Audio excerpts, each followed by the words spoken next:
Ram sellers, buyers decry low patronage, high price of sacrificial animals in Jos. Cross River governor shuts cruise operation after boat mishap. 4 injured as gas explodes in Lagos community. On the foreign scene, armed men kill 5 civilians, behead others in southeast Kenya. Hello and welcome to the news update on Trust TV. I am Ayuba Ilya. Thanks for joining.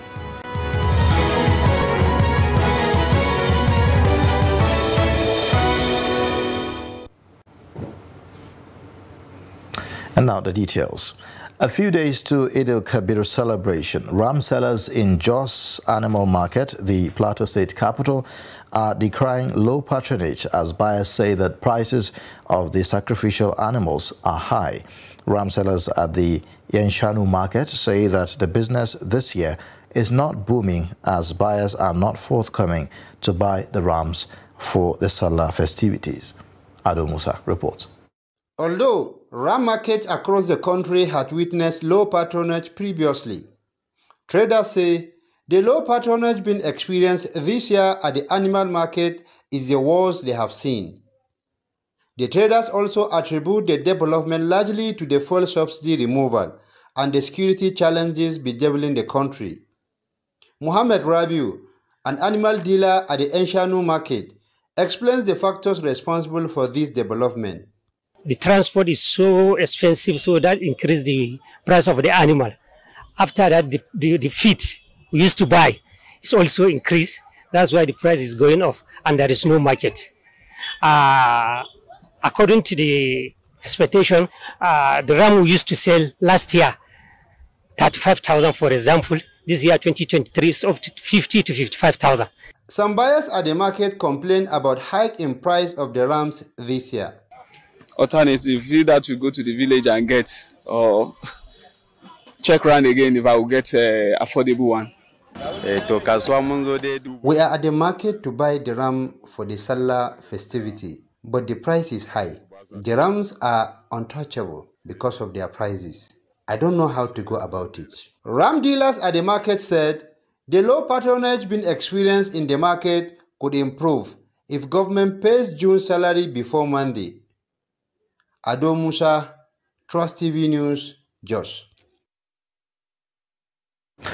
Ahead of Arafat Day on Tuesday, Nigerian pilgrims have converged on Mina, the 10th city, for 5-day Hajj rituals.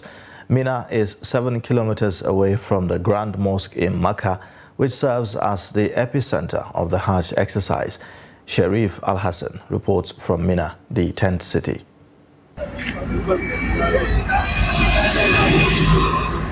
The world's biggest religious gathering in Islam, with an estimated number of 3.5 million pilgrims, will be taking place here in Mina, the 10th city, for a 5-day Hajj rituals. The 5-day activities here in Mina include standing on the Mount of Arafat and spending the night on the plain of Muzdalifah, among other Hajj rituals.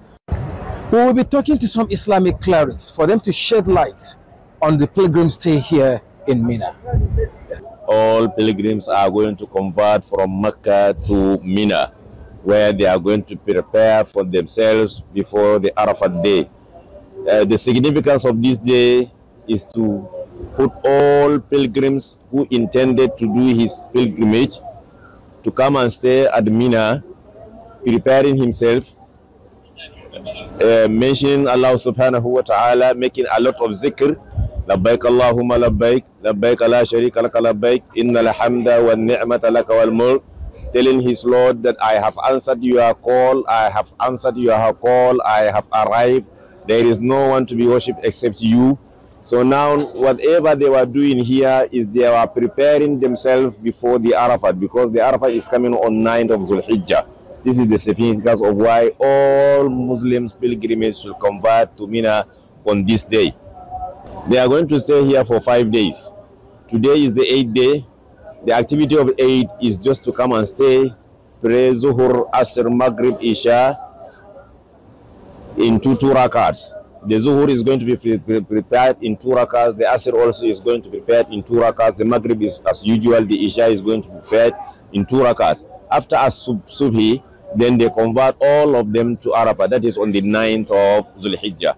On 9th of Zulhijjah is the day all pilgrims are going to gather at the Mount of Arafat, where they are going to observe only Zuhur and Asr prayers, and they are going to be combined together at the same time when it is time for Zuhur. That means that they are going to draw Asr from where it is to bring it down to Zuhur and pray Zuhur together with the Asr. After that, then they will start standing, praying until the sun sets.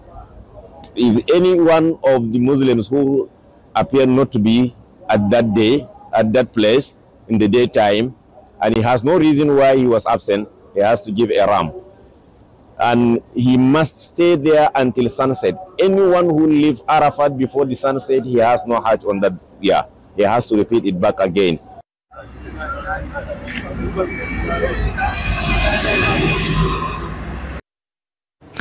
Now, to demonstrate religious tolerance and harmony in Kaduna, Christian faithful joined their Muslim counterparts to clear grass at one of the Eid praying grounds in Kachia town, Kachia local government area of Kaduna State at the weekend. The Christian youths, women, as well as elders in Kachia came out in large numbers to participate in the grass clearing exercise. The Secretary, Jamaatul Nasr Islam, Kachia, Ibrahim Tasiu, expressed delight over the large turnout of both Christians and Muslims for the exercise.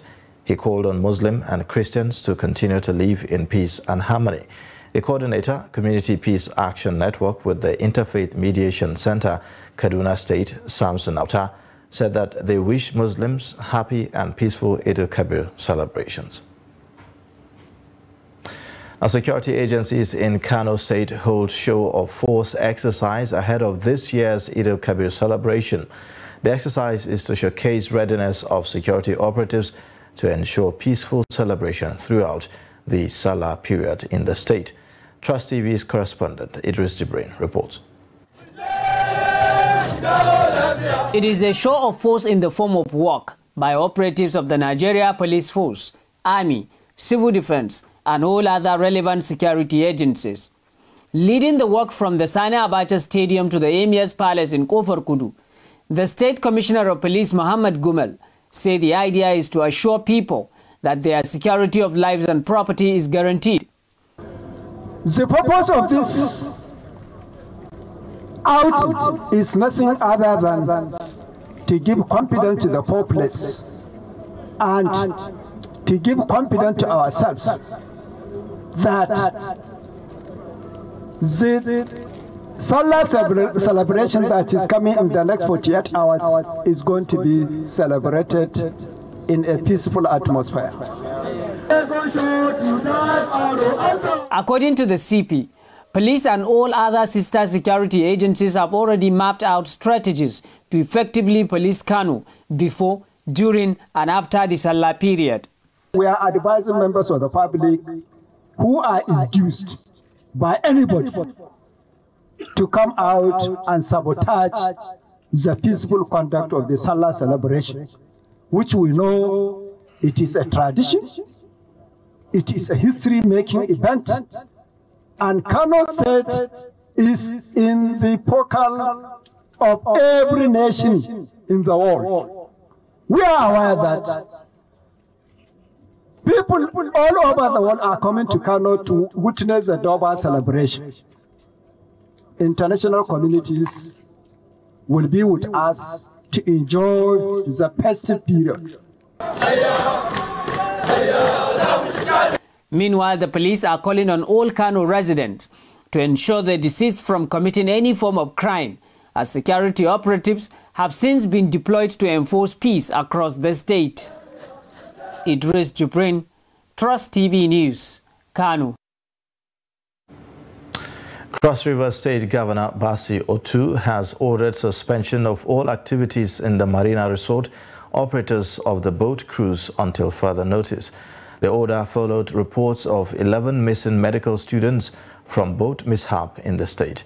This directive was contained in a press statement on Sunday and signed by the Chief Press Secretary, Emmanuel Ogbeche. According to the statement, the cruise boat operators with the management of the State Tourism Bureau are directed to attend a meeting in the office of the Secretary to the State Government on Tuesday. The governor has also ordered the State Ministry of Transport to cross-check the safety standards and conditions of all boats operating in the Calabar waterways. The National Emergency Management Agency has handed over relief materials for distribution to families of victims and survivors of Patigi boat mishap in Kwara State. The materials include foodstuffs, clothes, and other household items. The report. It's now almost 2 weeks since the boat mishap that claimed over 100 lives in 4 villages in Patigi local government area of Kwara State.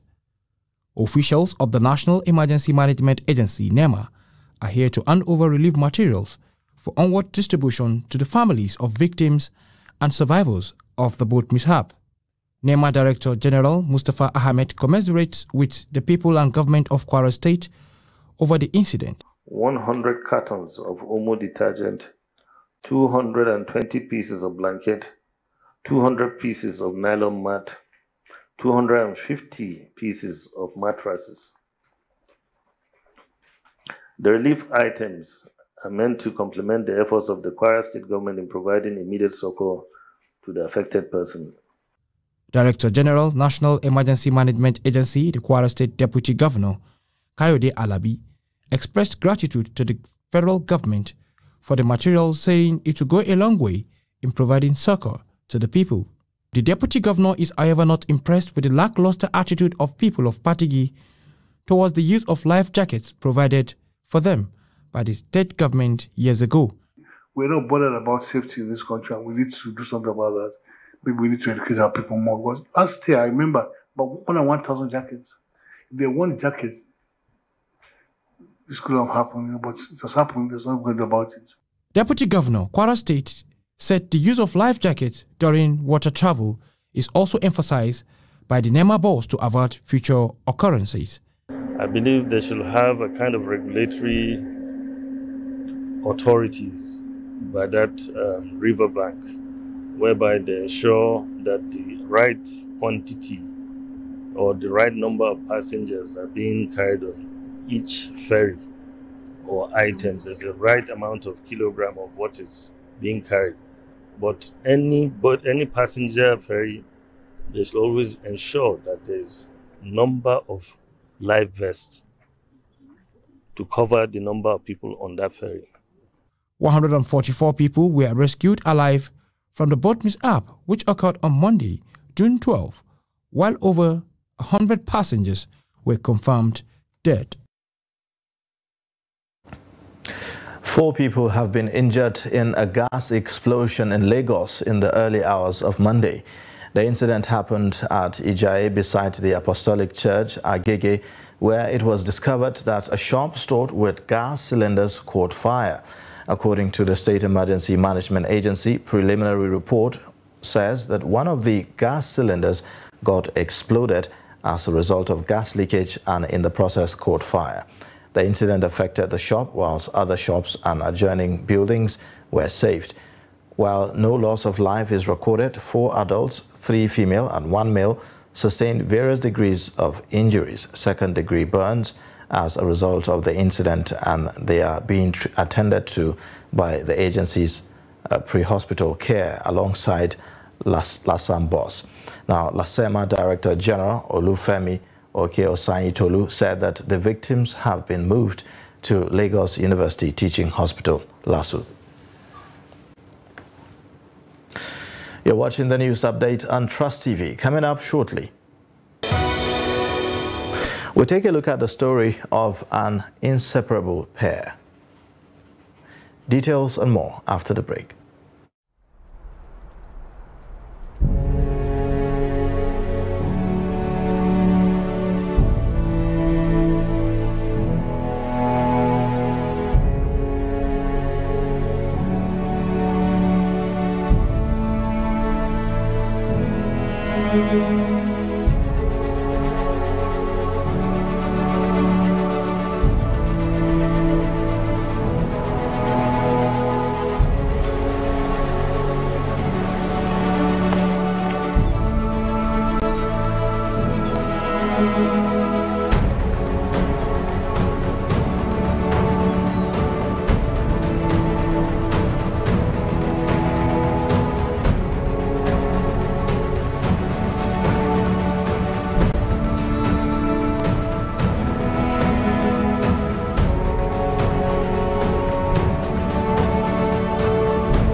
Welcome back. This is the news update on Trust TV. Here's a look at the top stories. Ram sellers, buyers decry low patronage, high price of sacrificial animals in Jos. Also 4 injured as gas explodes in Lagos community. Now, moving on, a graduate of statistics from Ahmadu Bello University, Zaria, Nafisa Lawal, is changing the narrative about cultural impediment and persistent gender bias against northern women. She defies all the odds and challenges to become a successful data scientist, raising the hopes of other women that they can as well aspire to accomplish set goals in life. Trust TV's Bello Musa reports. She grew up in a rural community in Tureta local government area of Sokoto State, northwest Nigeria, where girl child education is still not encouraged. Nafisa Lawal lost her father at very tender age, but now among the rare girls from her community who made it into university with her mother's support. I lost my dad when I was barely 1 year plus. So I was raised by a single mom. My dad died when she was 20 or 21 years old, so I have been living with my mom for quite some time now, all my life. So my mom is the strong pillar. Despite cultural myth and other impediments hindering girl child from pursuing their dreams, Lawal fulfilled her life ambition. People tend to, especially as a northern lady, people tend to believe you don't have to pursue your career, you have to just go with the norms by just getting married, kind of settling down at your age, you have to do this, you have to do that. Kind of those are some of the challenges, but I did really, I continued my pursuit for my dreams because this is my dreams. And so here I am, I dedicated my time and I was consistent, I was persistent, and also I'm passionate.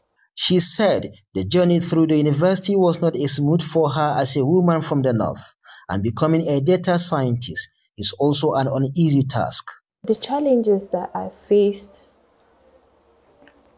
were kind of trainings, physical trainings, mentorship. I actually did not get mentors along the line while I was trying to become a data scientist, because honestly I am a self-taught. I learned on my own using YouTube videos, online resources. However, women are often discouraged from education pursuit, but she said she will continue to advocate for the development of women folk in northern Nigeria. Gender biases. It's mostly people say this field is meant for men. It's not coding. You know, data science. As a data scientist, you code.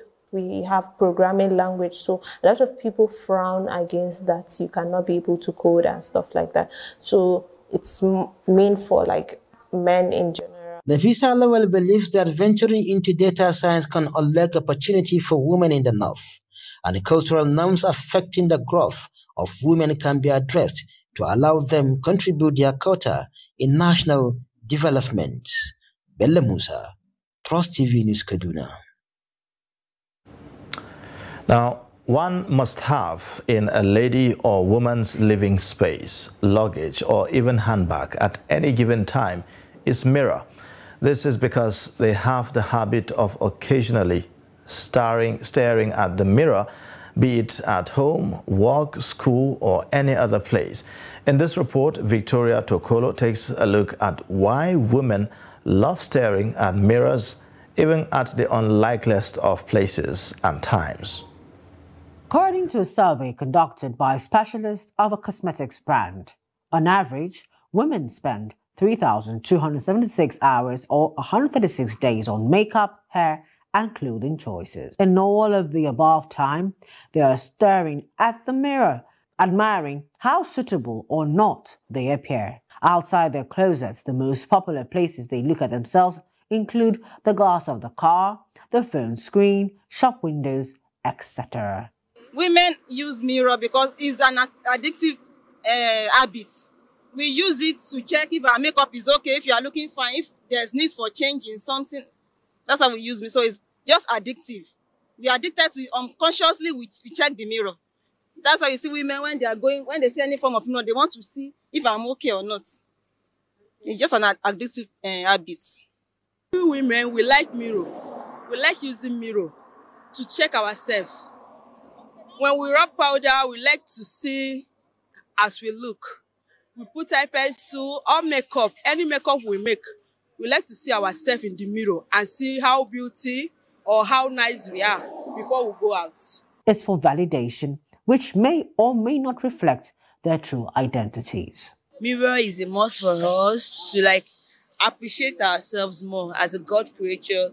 Then to always look at if probably your dressing is not correct while walking on the road. At times we use our phone on the road to actually check the way we dressed from inside. Then when we get outside as well, we check ourselves again. And if we are good to go, that's all. So mirror is a must for all the women because we normally look at mirror to appreciate ourselves, to see how we look like. Am I beautiful? Am I not beautiful? If I go out this way, will people appreciate or not? So I think that is the purpose of using the mirror. You know, in creation, women are point of attraction. And then for the fact that they are an element of attraction, there is nowhere any woman will go. You see the beauty, you see the uniqueness. So for them, it is just to ensure that they are rightly representing that point of attraction that they are. That is why they're looking to the mirror, you know, to get that core assurance, you know, of their attractive look, you know, before they go into the public space. And you see, women who are well prepared, their point of attraction, as I said, that there's nowhere they get to, they will always attract, you know, everybody there. So looking at the mirror is just to ensure that, you know, they are at core parity according to their individual sense of what their beauty is. So that is just to ensure the assurance, you know, of their beauty. Despite some psychologists believing that one of the reasons women frequently look at themselves in the mirror is narcissism and vanity, they remain attracted to mirrors because they want to be seen to be appropriate at all times. Now, on the foreign scene, 5 civilians have been killed by armed assailants who attacked 2 villages in southeast Kenya, police said. The attack on Sunday occurred in the villages of Juhudi and Salama in Lamu County, which borders Somalia, the police source said. The attackers also burned houses and destroyed property, and police said that a 60-year-old man was bound with a rope and his throat slit. His house was burned with all belongings. 3 others were killed in a similar manner, while a 5th victim was shot. Police described the incident as a terrorist attack, a phrase they typically use to refer to incursions by Somalia's Al-Shabaab group. Lamu is near Kenya's border with Somalia, and fighters from Al-Shabaab frequently carry out attacks in the area in a bid to push Kenya to withdraw troops from Somalia, where they are part of an international peacekeeping force defending the central government. Kenya first sent troops into Somalia in 2011 to combat the Al-Qaeda-affiliated group and is now a major contributor of troops to an African Union military operation against the group. Now, in sports news, Kalidou Koulibaly has become the latest Chelsea player to move to Saudi Arabia after the defender completed a transfer to Al Hilal for an undisclosed fee. The centre-back, 32, joins Ruben Neves at the Saudi Pro League side following the Wolves midfielder's £47 million switch. Chelsea midfielder N'Golo Kante has also agreed to sign for Saudi champions Al Ittihad, while teammate Edouard Mendy is close to joining Al Ahly. Now, Koulibaly signed for Chelsea from Napoli last July on a 4-year deal. And that's it for the news update. You can watch more via all our social media platforms and also on our YouTube live stream. I am Ayuba Ilya. Thanks for watching. Bye for now.